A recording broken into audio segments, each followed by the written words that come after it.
Now this is going to be the part of the tier list where I kind of just know pretty much every character I talk about.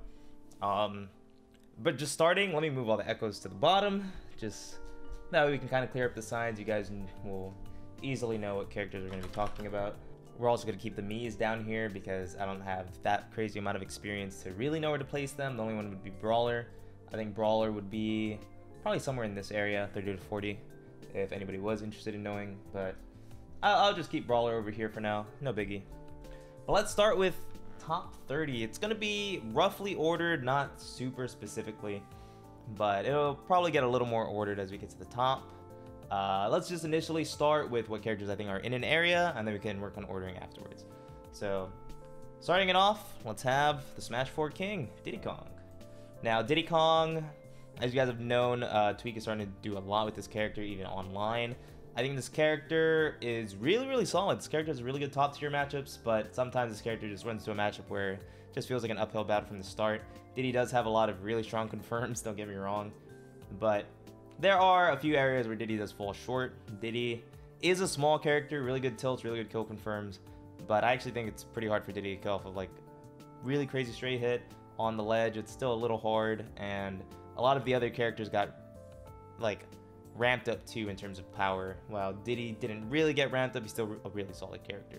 Another character that I think is probably in this area is Falco. Falco definitely, I think the buffs helped him out a lot. Some people would argue that Falco is the best spacey. I don't think so.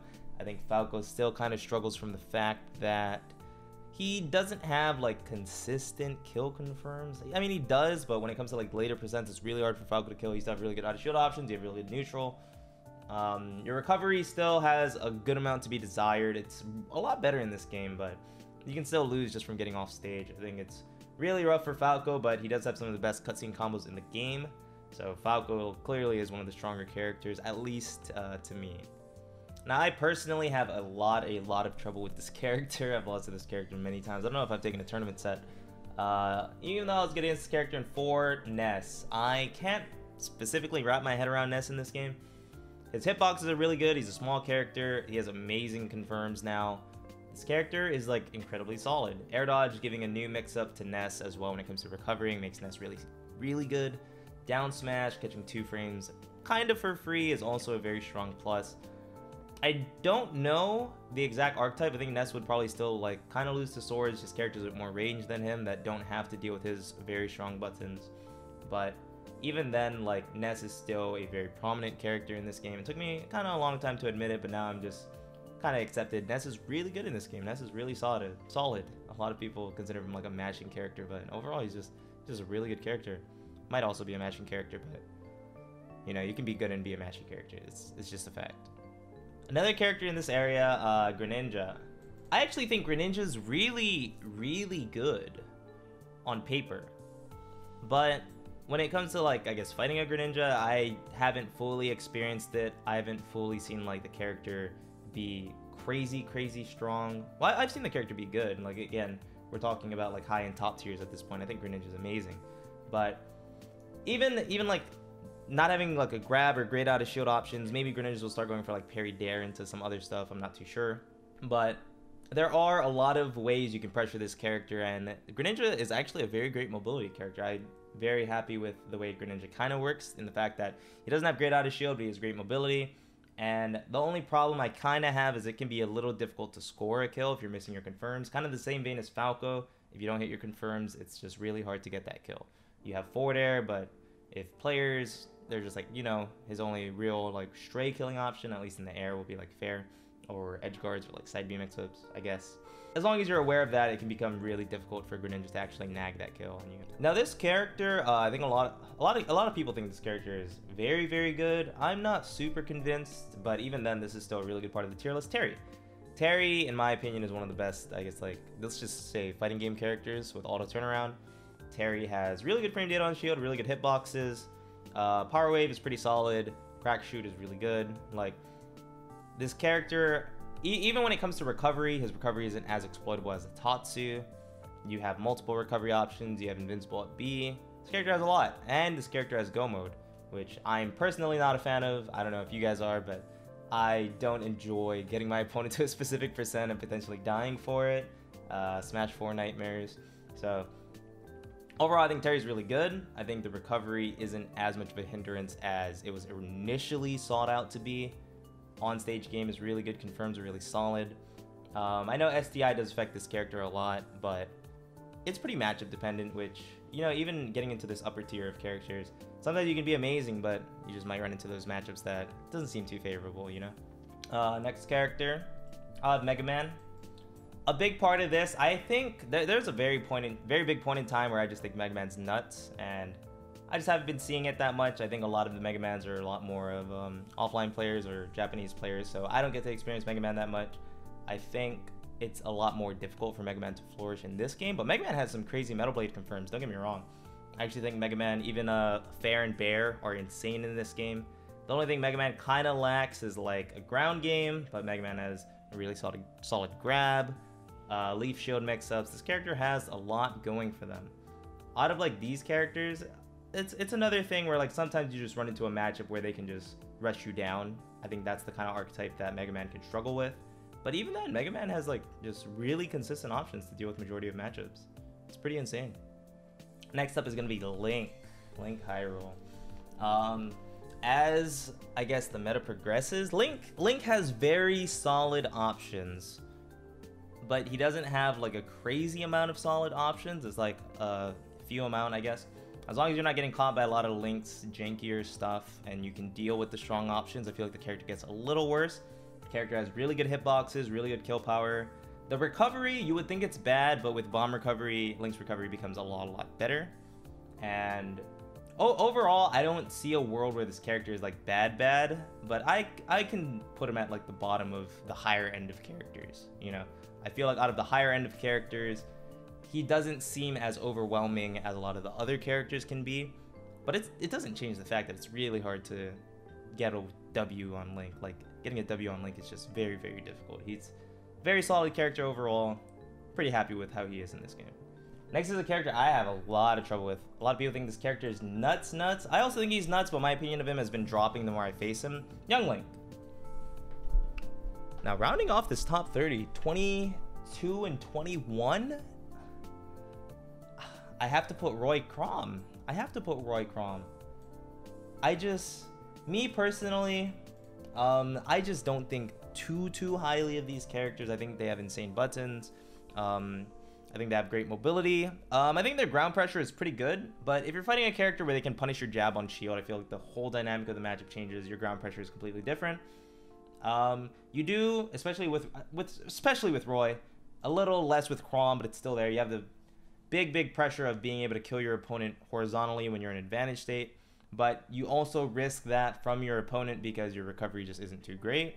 And I actually like these characters a lot. I love watching them, I love playing them, but just in terms of like overall strength, I still think they're really solid. Don't get me wrong, like 22nd in the game is insane, but I would just have to put them in this tier of 10, mainly because I just don't think, with the way I think of the characters, where I don't like their shield pressure too much on the ground and I don't like their recovery, I would have to put them in this general area. If I had to order this area, it would probably look something like this. This was already pretty accurate, if I want to be honest. I would say Diddy is a little more intro. Diddy, Falco are a little more intro. Ness, Greninja, Terry is where you start to get up there. And then Youngling, Mega Man, Link is also getting up there, but I don't think they're as good as Roy Crom. I think Roy Crom would definitely be the kings of this tier. They're really solid characters. You still see them in top 8s. You still see them everywhere.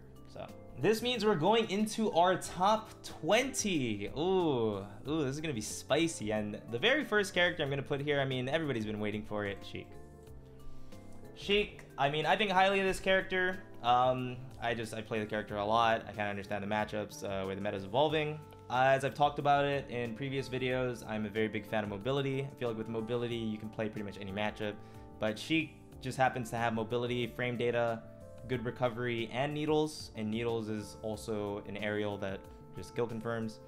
So overall, even like looking at a lot of the matchup spreads, a lot of the matchups for Sheik, I think she does good against majority of the top tiers, majority of the characters on the right. I think she might lose like 2 to 3 of them, barring if I decide to play patient or not. I think Sheik is a very solid character. I think especially with the way the meta is going. I think Sheik will continue to be a solid character. This is probably the highest I've ever placed Sheik, and honestly, it might get even higher. We'll see. Bro, I can't wait till offline comes back. Next up, a character. I've had this character high on many other tier lists, but they're starting to pop off outside of Japan. Sonic. Sonic is one of the best, just like mid-range characters. A lot of Sonics are kind of starting to figure out, like, he has a lot more confirms than just like side B up air. Because early game, a lot of people were like, oh, Sonic's up air doesn't work. But even then, Ken was still doing work in Japan. And now we have a lot of other Sonics kind of showing up, getting a lot better. Makes this character a very large threat to the current meta. And, you know, a lot of people don't like watching him, but I'm a big fan of at least seeing the way Sonic's meta has been evolving as the months go by. Months go by, years go by. Sonic has been super duper interesting. I'll have to put these characters, the next two kind of are here for like similar reasons. So I'll just put them together. Pac-Man and Game & Watch. Now, Pac-Man and Game & Watch, I feel like they're insane. I feel like these characters are insane. And we're kind of at the point where I feel like a lot of the characters in this intro A+ tier just have matchup problems. These characters are very solid, but if you run into a bad bracket or bad matchup, it can become very rough for you. Like, even like, I think these two, maybe even these three, maybe even these four, like Palutena can be a very big hit. The characters on the right are the characters with, they just have really solid matchup spreads, and I feel like Pac-Man and Game & Watch, while to me they're really good characters, the matchup spread is probably the primary thing holding them back, and it's not even like super duper bad, so I can see players pulling through with both of them, but I think it's enough to warrant them being a little farther from the top 10 area. Inkling, this character is so nuts, but I would say Inkling suffers from Sheik syndrome. There's so many times where I see Inkling players just not able to nab a kill, even though you have up throw up air and amazing ledge trapping. Sometimes it just doesn't go as well as you would want. One thing could be the weights of characters in this game making it hard, or the fact that Inkling doesn't have a very strong stray aerial, stray move that will kill your opponents. So it makes Inkling where you have to win neutral a lot more than other characters, and while you can do it, a lot of other characters, their combo games are starting to get really developed. Their neutral is starting to get really developed, and even then, like Inkling's dash, while being super solid, there's a lot of ways around it, especially with the characters that we're going to be talking about. So I still think Inkling is really solid. I still wouldn't be surprised if Inkling got top 8 or even won a major, or even entered the top 10. But right now, I feel like Inkling is slowly starting to fall off, so I'll put Inkling around the 15th mark. Next up is Fox Mccloud. Now, Light will always say Fox is like super duper bad. I don't think Fox is super duper bad, but I mean, I've been playing against Fox for years. This character is incredibly light. This character's recovery is incredibly not that great. It's still good. It's a lot better in this game, but you can always get a win condition on a Fox when you hit him off stage. Since he is light, it makes it so that you can kill him a lot earlier, both off the side, off the top, off the bottom. Like, he just dies really early, you know? And because of that, he doesn't have great hitboxes when it comes to killing. You still have very strong up smash situations. He's still the fastest character in the game. Playing neutral against this character is so overwhelming. But I just feel like you definitely have to put in a lot of work in order to make that succeed. And the only thing where it's like, you know, you can always put in a lot of work. I'm a firm believer in putting in a lot of work. But you have to put in a lot of work in matchups where you lose, and you can lose like in a very rough way as well. So I think it just makes it really difficult for Fox to really flourish in kind of where the meta is right now. I still think Fox is really good, don't get me wrong. I'm just talking about his cons, because his pros are just so good. Clearly he's this high on the tier list that the best thing you can talk about, you know, the things that stop him from being a top 10 character. I can't believe I'm doing this. I can't believe I'm doing this. Snake is gonna be at 14th for me. I'm a firm believer in this character, but I do think the way people are starting to push disadvantage up their punish game can make it really difficult for Snake. Snake still has one of the best, he has a lot of the best moves in the game in my opinion, but he doesn't fully have the mobility. He has a frame 4 air dodge, and while he does have grenade, players are starting to learn how to play around grenade. Not only that, like, there's not only characters that are like rushing down with combos that can be broken with grenades. Some characters have really good just 2-hitter quitters, and it makes grenade kind of less of a null factor when it comes to getting out of combos. So you just end up forcing Snake into disadvantage more and more, and it just makes it really hard for Snake to succeed against a lot of the super stronger characters in the game, because these characters have strong stray aerials, these characters have really solid neutral, and Snake, don't get me wrong, he's still really good. I still have really high hopes for him. I'll have to put him in like this little entry to top 10 area. We're getting closer to top 10. We're very close. Another character for me in that area is Lucina. Now, I've never had crazy amounts of faith in Lucina. I probably have just some type of bias towards swordies because I've fought them for so long. I feel like swordies don't have the mobility to me to like threaten a lot of ranges very well. They have really good hitboxes, but outside of Roy and Chrom, they don't have the mobility. And Lucina, to me, while you have really good hitboxes, you have pretty good recovery, you just don't have the mobility to me to kind of work your way through a lot of matchups where like it just wouldn't work your way through a lot of matchups where you might struggle in. Now, Lucina's still an amazing character. You even have like Nair 1 confirms if you want to kill somebody. You don't even need confirms. You can just play neutral. Lucina's a very, very strong basic character. I just don't think Lucina has the mobility that I would personally want in like a character, especially going into like the stronger characters in the list. Next up, I'll have Mario. Mario! This character is insane. The biggest plus for Mario, in my opinion, is I think almost any stage list benefits Mario. Ladder combos, he might be one of the only characters that still have ladder combos in this game. You have amazing frame data, you're not a tall character, you have very low landing lag, you have a very good recovery, you have very good air drift. This character, to me, has everything but hitboxes. Like, Mario doesn't have just crazy, crazy large hitboxes. While Mario still has good hitboxes, a lot of the top tiers can still like see Mario throw out a move and whiff punish if they're like just a little farther out, mainly because a lot of his hitboxes aren't disjointed. I still think Mario, again, you have just another thing. Mario has amazing grab combos. This character has so much. I'm not surprised to see this character this high. I would not be surprised to see this character get even higher. Like, Mario he's just a very strong character, end of the day. And to round off my A+, ooh, it's gonna have to be Wolf. Now, Wolf, a lot of people think he's like top 10. I also think he can be top 10. He's only at 11th. It's not that big of a difference. Don't take it personally. But to me, this character is a little too linear. I think the laser nerfs that happened like about a year ago are actually a pretty big deal. It makes his neutral a little worse. It's a little difficult for this character to kill. Crazy, right? But when it comes to stray moves, Wolf is kind of like the king of trying to kill you with stray moves. He has really good smash he has really good smash attacks. He has really good back air. But as long as you try not to challenge them, he kind of has to put himself at a risk when it comes to killing you. And to me, I think that's a little off of what I would want. It's like he's not going to kill you without like trying to kill you, I guess is what I'm trying to say.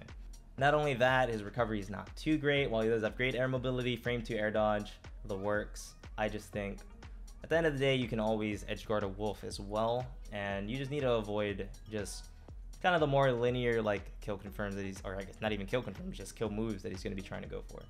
A big thing as well, I think his up smash is frame 13, correct me if I'm wrong, but frame 13 up smash out of shield is not the best. That is not the best, not in this game. And now we get to enter the fabled realm of top 10. You guys can see all the characters here, and the big question is, what order are they going to be in? So first off, let's start off with Pokemon Trainer. Pokemon Trainer, this character is nuts. You literally have 3 characters. Squirtle does amazing combos, Ivy does pretty good combos, Zard has all the kill moves.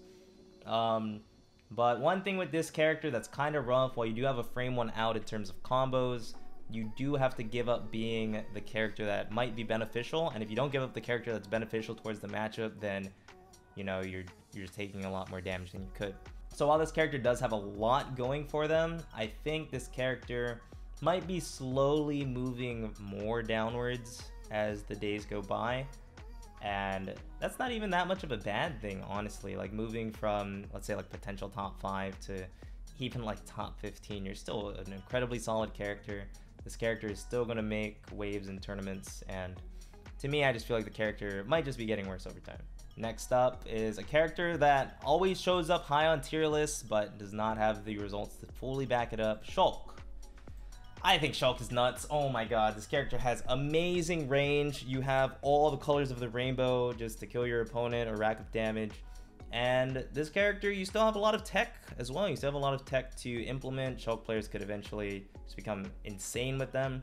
One reason why I think Shulk, even being this high, I wouldn't put Shulk that much higher, and I could see Shulk being a lot lower, me personally. A big part of Shulk's gameplays is Nair, and at least offline, I feel like I can punish Nair pretty reliably. So just that fact alone, I feel like it can become really, really difficult for Shulk to flourish, especially if more people start playing Shulk or Shulk starts getting results, then people are going to get very good at parrying that Nair.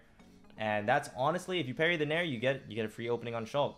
If you get one opening on Shulk, you still have to go through Shield Monado, don't get me wrong, but you can always just get another one. It makes it really difficult for Shulk to approach neutral, especially if your character has a way to keep him out, some type of projectile.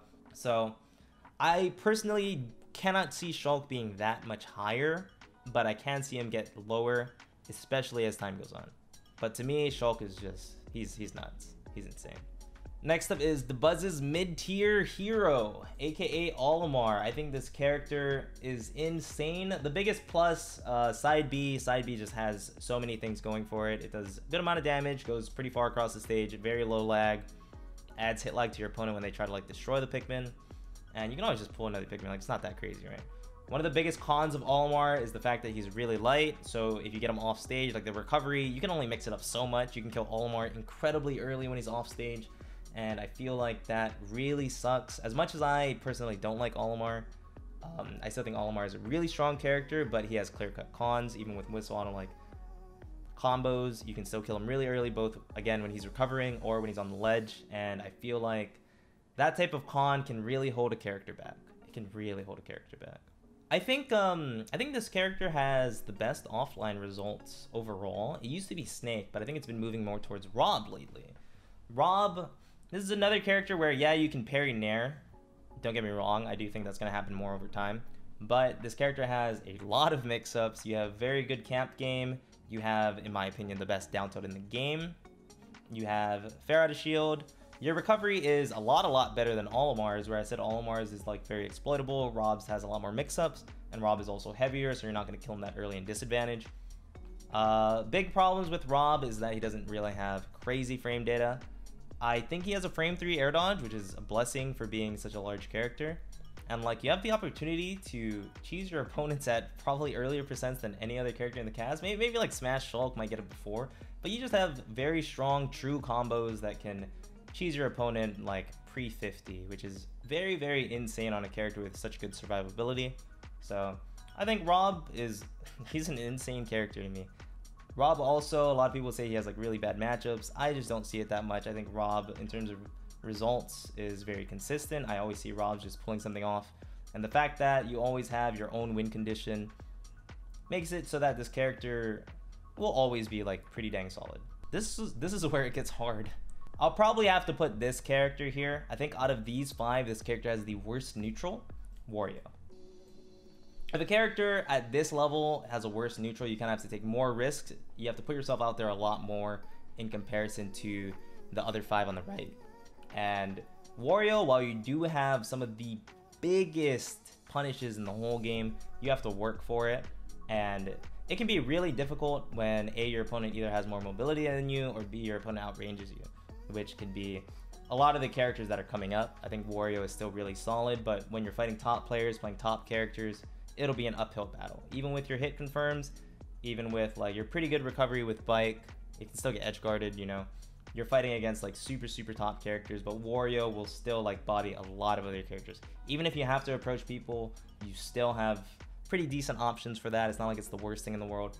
And worst case, you can just wait for waft. We have a really long timer in our rule set, so like if that's the worst case, having to wait for a waft and then hit confirm in a waft, it's pretty dang good.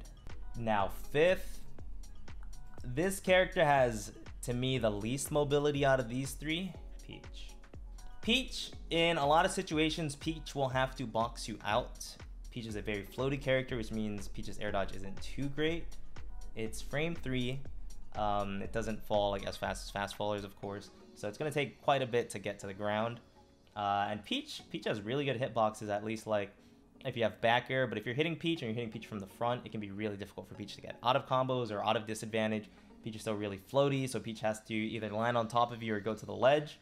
While Peach does have an exploitable recovery, it's still really difficult. Like, trying to hit side B is impossible in this game. Even up B, like, hits above the ledge. And one of the main reasons why I even have Peach at, like, 5th, a lot of people think Peach can be a contender for the best in the game. I just don't think Peach has the mobility to cut it out for 5th. At the end of the day, you have to box with your opponent. And I think the fact that you have to interact a lot more, even though you can get a lot more out of these interactions, it makes it to where if you have a lead, you can always just lose a few interactions, and Peach's disadvantage isn't enough to carry the character to being like the top 1 spot for me.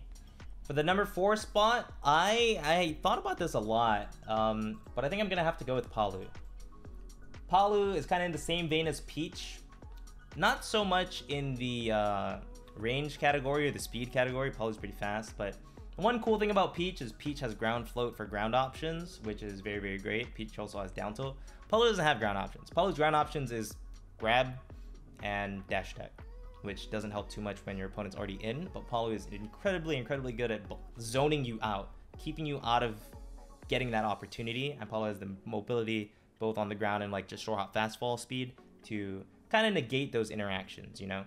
Not only that, while Palu did get down throw bear nerfed, and I think that was honestly one of the biggest nerfs in the game, Palu still has a very strong potential to kill you off with straight hits while having a very, very solid neutral game. So I actually didn't think I would put Palu this high. I'm really impressed that I think this highly of Palu. Like, she's nuts. A bigger thing as well, while teleport recoveries aren't super great, you can always do the teleport recovery tech where you avoid having a 2-frame, which I think makes Palu a lot better. Oh, and the top 3, who would have guessed? Who would have guessed? Not me. So it looks like they're in order already, so I'll move them as such. I'll talk about them as such. First up is going to be Zero Suit. Now, I've talked about Zero Suit being top 2 in the game for a really long time. I still think very highly of Zero Suit. I think Zero Suit is a top 3 caliber character. And as time goes on, I think the one thing that Zero Suit does not have is matchup spread. I think there's a lot of matchups where Zero Suit actually has to do an uphill battle. And even though Zero Suit has the mobility to deal with these uphill battles, I think within these top 3 characters, I would put Zero Suit as 3rd because of the fact that you have to go through these uphill battles. While I do think Zero Suit can win majority of matchups in this game, if not all of them, thanks to just amazing recovery, amazing mobility, very strong hit confirms. You can kill off of straight hits, not like super well, but even if you can't kill off of straight hits, you can always just reforce the situation because it's really hard for your opponent to get you. So I think Zero Suit's very solid after playing against top 3, top 4 Zero Suits in Japan for like a week or 2 weeks. I think very highly of this character. But the one thing I don't think they have is amazing matchup spread, which goes into the next talking point, Pikachu. Pikachu, a lot of people, I would say like either Pikachu or Palu have the best matchup spread in the game. Pikachu also benefits from being a very small character. You can kill off of a decent amount of straight hits. If Fair was really consistent, this character would be a lot more of a threat, but Fair is kind of weird. I don't really know why. Kind of grateful. I'm not gonna hate on it. Like, let's go Sakurai, right? But to me, Pikachu, I didn't think highly of Pikachu for a really long time, and I still kind of don't, because Pikachu doesn't have the mobility that I've been talking about. The only mobility Pikachu kind of has to me is Quick Attack, and Quick Attack doesn't feel like, it's not like raw mobility, it's kind of like committal mobility. While a lot of, let's say like Zero Suit, Palu, even Joker, like you don't have to do like really great committal mobility. And while Pikachu, again, you have like one of the best recoveries in the game, you have one of the best combo games in the game, and this is just constantly developing.